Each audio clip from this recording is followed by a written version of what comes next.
Dhananjayan sir பேசும்போது 2026 வந்து வேற பிளான்ஸ்லாம் இருக்காது சார் வந்து சொல்லுவாரு அப்படின்னு ஒரு விஷயம் அப்படி சொல்லிட்டு போயிட்டாரு. ஆனா அந்த 2026 வேற பிளான்ஸ்னா எங்க மைண்ட்ல என்னப்பா அப்படி ஒரு மாதிரி போயிடுச்சு. அது என்னன்னு தெரிஞ்சுக்கணும் மாதிரி கியூரியஸா இருக்கு சார். வேற ஆங்கர் வச்சுக்கலாம் தான். இல்ல அந்த மாதிரி அது உங்களுடைய பிளான் எனக்கு தெரியும் கதிர். அது யாரோ சார் ஒரு நிமிஷம் சார் ஒரு யார் அது விசில் அடிச்சது? உனக்கு பிடிக்காதவங்க தான். அது நியாயமே கிடையாது சார். அது அரசியல் தான் அப்படின்னு நீங்கள் நினச்சிட்டு இருப்பீங்க இல்லையா? அது கிடையாது. அதெல்லாம் இல்லைங்க. எனக்கு அரசியலெல்லாம் இப்போதைக்கு ஆர்வம் இல்லை. அது வேற ஒரு பிளான். இப்போ நிறைய யங்ஸ்டர்ஸ்க்கு வந்து ஆப்பர்ச்சுனிட்டி கொடுக்கறதுக்காக நான் வந்து தேடி தேடி கால் இப்போ இன்ஃபேக்ட் நம்ம ரோமியோ டைரக்டர் விநாயக்கெல்லாம் நான் தான் கால் பண்ணி கூப்பிட்டேன். ஜோஷோவை கால் பண்ணி கூப்பிட்டேன். விஜய் ஆண்டனியோட தனிப்பட்ட பலத்தினால வந்து எனக்கு வந்து வருஷத்துக்கு ஒரு 4 படம் தான் ப்ரொடியூஸ் பண்ண முடியும், இல்லை அதிகபட்சம் 5 ப்ரொடியூஸ் பண்ண முடியும். பட் இன்னும் நிறைய பேருக்கு உதவி பண்ணணும், நிறைய புது புது இயக்குநர்களை ஊக்குவிக்கணும், நல்ல நல்ல கண்டென்ட்டை நிறைய லாங்குவேஜஸில் கூட ப்ரொடியூஸ் பண்ணணும்னு ஆசை இருக்குது. அது தனியாக என்னால் பண்ண முடியாது. அதுக்கு வந்து பெரிய பலம் வேணும். அந்த பலம் வந்து தனியாக எனக்கு கிடைக்காது. அது விஜய் ஆண்டனி ஃபிலிம் கார்பரேஷன் வந்து பப்ளிக் லிமிட்டடாக மாறினா தான் கிடைக்கும். அப்படின்றதுனால 2027 வந்து விஜய் ஆண்டனி ஃபிலிம் கார்பரேஷன் வந்து பப்ளிக் லிமிட்டடாக மாறப்போகுது. சார் இந்த படம் வந்து நிறையா பாலிடிக்ஸ் சார்ந்து இருக்கு. நீங்களுமே பேசும்போது ப்ராக்டிக்கல் பாலிடிக்ஸ் இதெல்லாம் சொன்னீங்க. 2026 பாலிடிக்ஸ் எப்படி இருக்கும்னு நீங்கள் நினைக்கிறீங்க? மக்கள் எதை விரும்புகிறாங்களோ அது மாதிரி இருக்கும்னு நினைக்கிறேன். தெரியல எனக்கு, இது மக்களோட சாய்ஸ் தான்.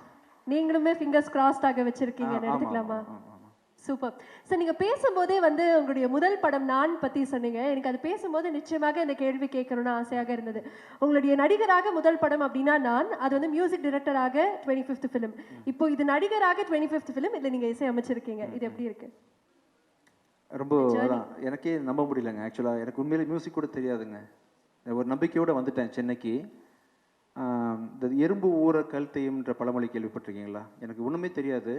ஒரு சின்ன துளி வந்து ஒரு பெரிய பாறாங்கல்லில் சொட்டு சொட்டா வருஷக்கணக்காக விழுந்தா அந்த பாறாங்கல்லில் பெரிய ஓட்டை விழும் இல்லையா? அது மாதிரி நான் வந்து ஒன்றுமே தெரியாது தான். ஆனால் தொடர்ந்து ஒரு வேலையை தினைக்கும் செஞ்சுக்கிட்டே இருக்கேன். செய்கிறதுக்கான ரிசல்ட்டு தான் நீங்கள் வந்து மியூசிக்கில் பார்க்குறீங்க, நான் ஆக்டிங்கில் பார்க்குறீங்க. ஸோ இந்த இது வந்து நான் பெரிய சாதிச்சிட்டேன் அப்படின்றத நான் புகழ் வாங்கிக்க விரும்பலை. I still don't know. இதை பார்க்குறவங்க எல்லாருமே இப்போ ஆவரேஜாக இருக்கக்கூடிய ஒன்றும் தெரியாத விஜய் ஆண்டனி இவ்வளோ பண்ணும் பொழுது, இவ்வளோ மியூசிக் நாலேஜோடு நான் எவ்வளோ பண்ண முடியும், இவ்வளோ நடிப்பு திறமையோடு இன்னும் எவ்வளோ பண்ண முடியும்னு சொல்லிட்டு பல பேரை ஊக்குவிக்கும் இந்த விஷயம் அப்படின்றதுக்காக சொல்கிறேன். அண்ட் இந்த 25 years ஜேர்னின்றது பார்த்திங்கன்னா தொடர்ந்து நான் செய்கிற அந்த முயற்சி, தெரிஞ்சுக்கணும் அப்படின்ற ஒரு மெனக்கெடல் தான் அப்படின்னு நினைக்கிறேன். தவிர்க்க முடியாத தம்ப்நெயில்ஸ், கலக்கலான கண்டென்ட்ஸ், சினிமாவும் சீரியஸ் பிரச்சனைகளும், பல வருடங்கள் இடைவெளி கலகலப்பும் கைகலப்பும், ஏற்ற தெரிக்குதுனாலே டன்னு தான். பிரேக்கே இல்லாமல் பிரேக்கிங் நியூஸ் சொல்லும் தந்தி டிவி ஆப். இன்ஸ்டா தலைமுறை வரை இறங்கி அடிக்கும் தந்தி டிவியின் டிஜிட்டல் எக்ஸ்க்ளூசிவ்.